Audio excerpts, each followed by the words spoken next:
Hello, everyone. Welcome back to the podcast. I am super excited to have with me again today because this is the second time she's been a guest on the Fearfully and Wonderfully Made podcast, my friend, Sara Claudia. And I know you are going to be so inspired by this podcast episode because I know her story and it's incredibly inspirational.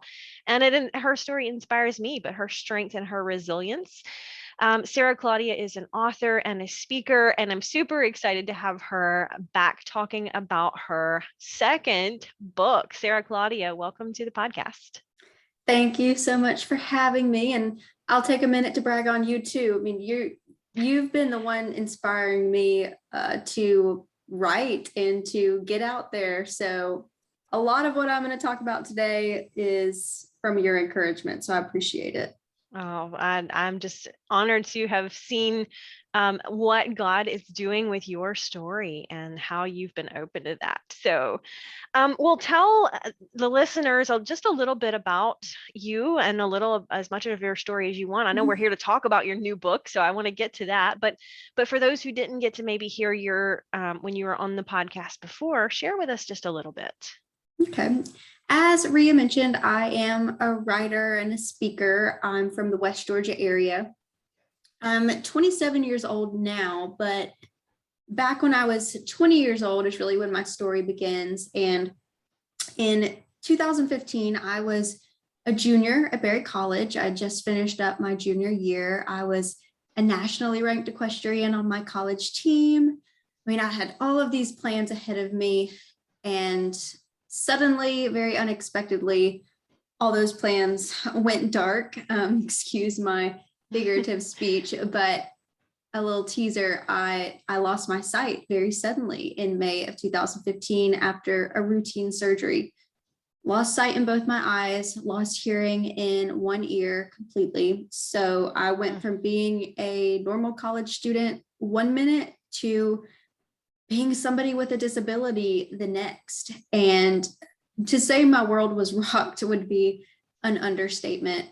And at that point in my life, I was very lost spiritually. I'd been raised as a Christian, had that foundation, but it took me really coming back to God and connecting with him again and growing a relationship that I don't think I ever really had to begin with in order to learn how to move forward in my new circumstances. And that's exactly what God helped me do. I went back to college 8 months after losing my sight, graduated a few years later, started writing, started speaking.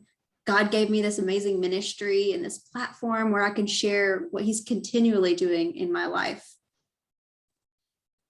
You know, I get chills when you share that because I know every one of us have faced adversity, but so many of us can relate to life just changing in a flash, right? It just, 1 minute, like you say, you were completely normal with hopes and dreams and a future that you were looking forward to and planning, and then this happened and life is transformed for you.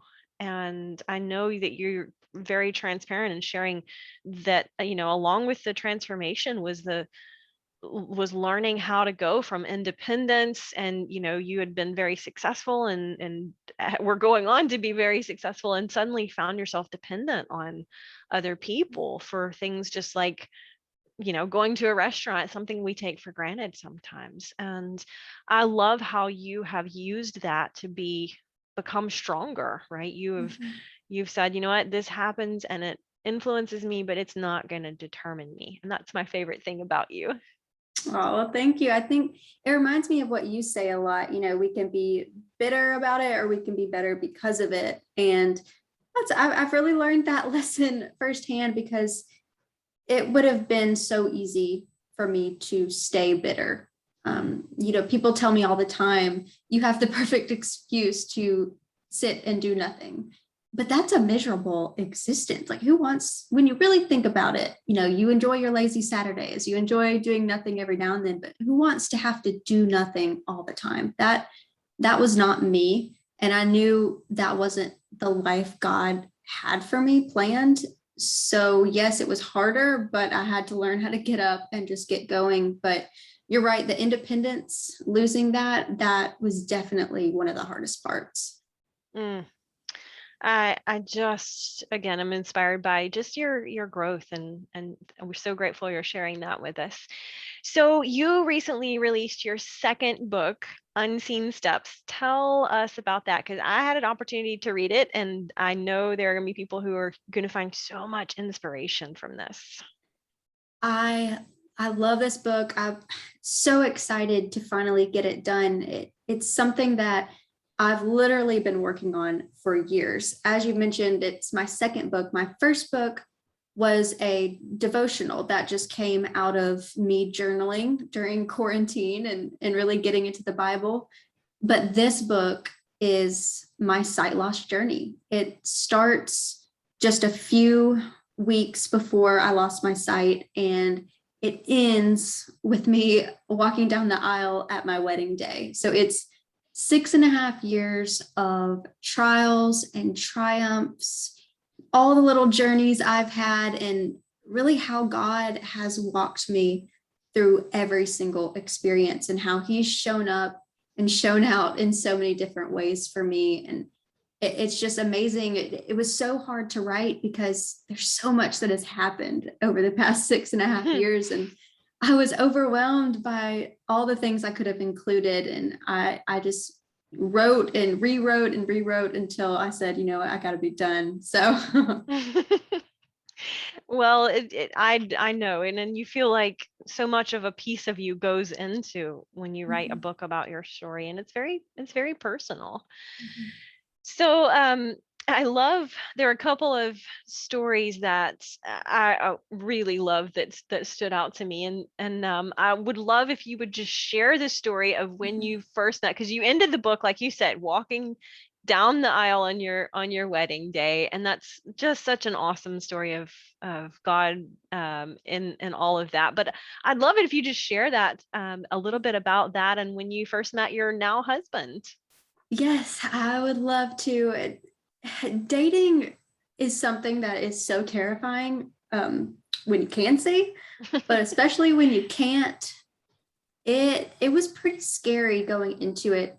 I had a boyfriend when I first lost my sight. That relationship ended pretty quickly. Nobody's fault, but we both just had changed so much. And after that, that was the last piece of normalcy that I felt like I had. So I wasn't ready to date for a long time, and I was pretty busy adjusting to my new normal.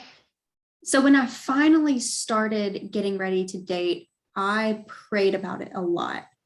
And I prayed for God to send me somebody who would build me up in Him, build me up in Christ, and, you know, have that important relationship with God. And so I got this opportunity back in, I want to say 2019, to host a local radio show once a month.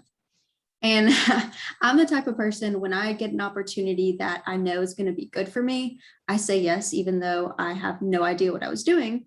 And that's exactly what happened when I said yes to this radio gig.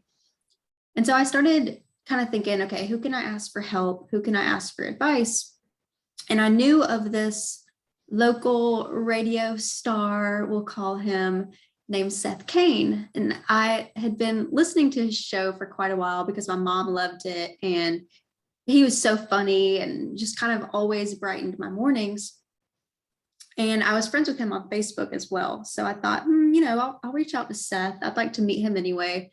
So I sent him a Facebook message, and long story short, we met up for coffee, talked about radio a little bit, but more just got to know each other. And after that, we started dating pretty quickly. We went on our first real date was at my house. We watched a movie, and then he showed up with Braille Uno cards. And I knew Ah. I knew at that point, I was like, yeah, this he's something special, because he never really made me feel blind, but he still took into account my blindness, which that's a very, very hard thing to balance. And Mm. he did it very, very well from the very beginning. And We love the same things. We love Disney movies. Our first date, I think, was watching a Goofy movie, and we were both quoting the whole thing. So I mean, he was perfect. I knew God sent him for me. And from that moment on, we both prayed separately for this relationship. And when it was finally time to talk about marriage, we were both on the exact same page. And it was just very God ordained. Mm, I love that. I mean, it shows incredible thoughtfulness on his part. Mhm. And yeah, God just really aligns things for us. And that is awesome. I love that story. Yeah, it's just the kind of story that reminds us that God does give us a double measure. Mhm. And I think that's important because we all need that encouragement. Yes, definitely. And prayer was such a big part of our relationship. And I don't think people today, especially young people, I don't think they pray enough for their significant others even before they meet them. Mm. You got to pray for God to prepare that person for you as well. And that's exactly what he did with Seth. Mm. And that's a good point you make. A lot of times we are waiting around for that right person and yet not Mhm. willing to necessarily become the person that Mhm. would attract that person we want. And then also, yeah, asking God to just say, you know what, I want this and bring this into my life, but being open to the timing that Mhm. God has in mind. So, there's another story that you shared in the book that I think is powerful because so many people can just relate to feeling isolated, obviously not necessarily to the extreme that you've gone through, but a lot of us during times of our life have felt isolated or alone or different than other people, or outside of a peer group. And you shared a story of after you lost your sight, kind of going back to hang out with your group of friends, and um how it impacted you. Would you just share a little bit about that? Yes, I was so excited after I lost my sight to get back to college. And I thought once I got back on campus, everything is going to go back to normal. And like I said, 8 months after losing my sight, I moved back into a college dorm, which was a huge accomplishment. I'm That's still very proud yes. of that. But I wasn't quite prepared for how different everything was going to be. And I went out to eat with a group of my friends, my teammates, for the very first time. And I was so excited. I wanted to show them how independent I was. And I had done a lot of training, a lot of learning how to function as somebody who's blind, and how to, cut my food by myself and navigate my plate on my own and all of these things. And so I ordered my food, I was chatting with all my friends, and I went to go take a piece of my food, take a bite off my fork. And very quickly, I realized that I had placed a whole lemon in my mouth. You know how sometimes you go and they try to make the food all fancy with all these garnish and all this stuff. Well, they had a whole, slice of lemon on there, rind and all. And I put the Oh. whole thing in my mouth. And I was saying that the table was silent. Like they saw what I was doing, Hmm. but nobody really knew, do we say something? We don't want to embarrass her. But as soon as it happened and I made that bitter, look on my face when I realized what I had done, everybody kind of broke into nervous laughter. And honestly, I was mortified. I was Mm. so embarrassed, and it made me feel, I don't know, kind of dumb, but also just like you said, isolated, because I felt like I was the butt of this, Mm. joke. And they didn't mean it mean. I'm used to the nervous laughter now that sometimes happened. And I just roll with it, because when you can't see, silly things are bound to happen. But that was the first time that I really realized how hard it was going to be to interact with people and to feel normal and to just relate to others. Mm. And what I find interesting is that I can't imagine. I know you were just embarrassed and yeah, feeling clumsy and kind of out of place. But But what I love is that you have learned to laugh at yourself with such grace now. Mhm. And I think there's a big lesson in that for all of us, because we all do things that we make mistakes and we feel like, oh man, I was such a dope to have done that, or oh, I shouldn't have done that. Yeah. And realizing that none of us are perfect, right? We just have to learn to laugh at ourselves. Yeah, it makes life a whole lot more fun. I just got my guide dog and I've been doing a lot of independent travel, and it reminds me, I was talking to my mom on the phone the other day and I was telling her it was the first time I had gone into the coffee shop and ordered a to-go order by myself and worked my way out with my dog. And she said, well, did anybody say anything to you? And I was like, no, I think I kind of grazed some people on my way out, but I just went with it. And, I know there's people watching me, and I try to think, they're not, because I get self-conscious every now and then, but I think to myself, they're not analyzing every little thing I do. They're probably saying, wow, look at that girl, what Mm, courage she must have. And that's what I have to remind myself. mm. Oh, that is so powerful, right? The stories we tell ourselves. Mhm. Because a lot of times, yeah, we could tell ourselves a story about they're making fun of me or they feel sorry for me, or we could tell ourselves the story you're telling yourself of like, no, I'm doing something that's amazing and I have the courage to do that. And people are inspired by that. Mhm. Yes. And what I've learned is when people do make jokes or, they do snicker or laugh, it's usually from their misunderstanding or maybe from their insecurity. And that's an opportunity for me to either educate them or try to build them up. And that's what I try to remind myself that as well. Mm, I love that. And that's one of the things I admire about you too, is you are just such an encourager for other people. And I know you've recently started doing that at a whole new level. Yes, I'm so excited about this new part of my ministry, and it's called Live in Love. God really placed it on my heart because I know there are so many people out there who need encouragement, who are going through something and they don't know how to turn to the Bible to find encouragement. It seems daunting, or they don't know exactly how to ask God or how to notice when He is working in their lives. So I've started doing one-on-one encouragement sessions with women because I love group settings, I love speaking, but there's just something about one-on-one where you really feel like you can open up and connect with somebody.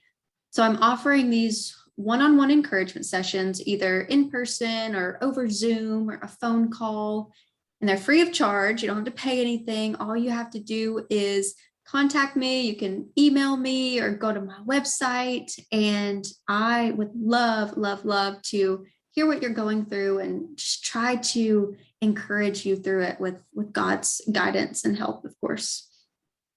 That is awesome. And there again, just an example of how you're being so open to what God has and just saying, okay, we'll figure it out. We'll Mhm. make this happen. And, that's one of the ways that it seems like that you're really giving back through encouraging other people. Um, Yes, I want them to see me and my story. And I never want somebody to feel sorry for me, but I love using my story and what I've struggled with because I can see God all through it. And I want to show other people that no matter what you're facing, it doesn't have to be as big as blindness, but everybody's problems to them are big. And so I don't want people to see my story and think, oh, what I'm going through is nothing. I shouldn't complain. I want them to see my story and say, okay, if God was there for her through that, he's there for me through this, and encourage them that way. absolutely. So can I ask now that this is, you said this is your second book, and can I ask if you've got thoughts on another book? I've already got it in the works. Whoa. Yes, and I'll give a little sneak peek. It's going to be another devotional like my first one. I love writing devotions. Mm, I feel like it's really how God works through me, but it's going to be all about fear and how to stay connected with Christ in order to find courage, because I think that's something that a lot of us face, fear and anxiety, and it's so prevalent today. It absolutely is. And I think you're right that that's something we all can relate to. And life is tough. You and I've had that conversation before of like Mhm, everyone goes through adversity and hardship and we're touched by that. And learning that God doesn't cause the pain in our lives, but he can use it is a tough lesson mhm, because I think so many of us struggle with questioning like why did this bad thing have to happen? Why did it have to happen to me? And it's very easy to be frustrated or afraid or anxious when we don't understand, we don't have the answers. mhm. And that's where the faith comes in. Exactly. It reminds me of Job in the Bible. All these bad things were happening to him, and he didn't understand why, but little did he know that God was up there, working on his behalf. And you never know what God's doing in the background. And I don't believe he made me blind. I don't believe that it was something to punish me or to hurt me, but maybe he allowed it because he knew that I would turn it around and use it for his glory. So you never Mm. know what God can do with your pain. That is so powerful. Just such a good reminder for all of us, that absolutely you don't know what God can do with it, when we're willing to let him. That is awesome. I always just you have just such a lot of insight I think we can learn from. So working on book number 3, and you've your new guide dog and being married in and of itself is, there's a lot of change. It seems like this has just been a season of change and growth for you. It has, and let me tell you, happened all of a sudden. I got married in May. I got the call in July that they had matched me with a dog, and I would be starting training in August. So I went to Michigan for 3 weeks, left my new husband at home. So it has been wild, and bringing this dog home has been such a challenging journey in itself, but it has been so wonderful, so much independence. I mean, I'm slowly, slowly, slowly getting my independence back, and it seems like it's happened as I've learned how to depend on God and how to depend on others as well. Slowly, I'm getting that little bit of independence back, and it's been a very, very sweet taste of freedom. Let me tell you. Yeah, absolutely. So what was it like when you brought the dog home? Because or was your husband able to go with you to get the dog? No, so it's a residential campus up there, and they don't allow anybody to stay with you. So I was Wow. gone up there for 3 weeks. It was pretty hard to be, away from each other after being Mhm. married so soon, but we both knew it was for the best. And I brought my dog home, and my husband, he works pretty weird hours because he's in radio and he does football play-by-play and broadcasting and all that. So the day I got home was actually a Friday, and it was a football game. So he didn't get home until about 1 a.m. Oh no. So I had to get me and this new dog up and take him out to meet my husband, but they bonded immediately. So they're buddies, which I'm glad. Yeah, absolutely. It's almost like, yeah, you've just had so much, and those are almost two very new but very interesting relationships, and the fact that they get along is probably pretty important. Yes, it's like having this dog. It's like having a new baby, and then I'm trying to train my husband to act right. So it's just a lot of training going on here. Uh, Definitely. It sounds like that is definitely going to be a challenge. Well, it that's there again, just another example of taking what life has given you and using it for the best. I love that. So, working on the book, and you obviously with your encouragement sessions and growing in your ministry, and you're still speaking. You are one very, very busy lady. I am, and I have had to really have some come to Jesus moments, if you will, and let some things go and really pray about God showing me what's the best avenue for me to travel. And I think that's a big thing too for people to realize you can't do all the things. And letting God decide, which way to go and what's going to be the best use of my time. That's been something I've really been having to learn lately. Mm, me too. I mean, that's something that that maybe I still struggle with at Mhm. times. So I understand saying no to the good to say yes to the great, and it's still hard because the good is good. Exactly. It's very, very hard. And, you don't want to let anybody down. I know a lot of people in my life are very bad at saying no. But it's just something you have to do sometimes for your own health. I mean, you got to have that time to yourself as well. It's very important. Yeah, absolutely.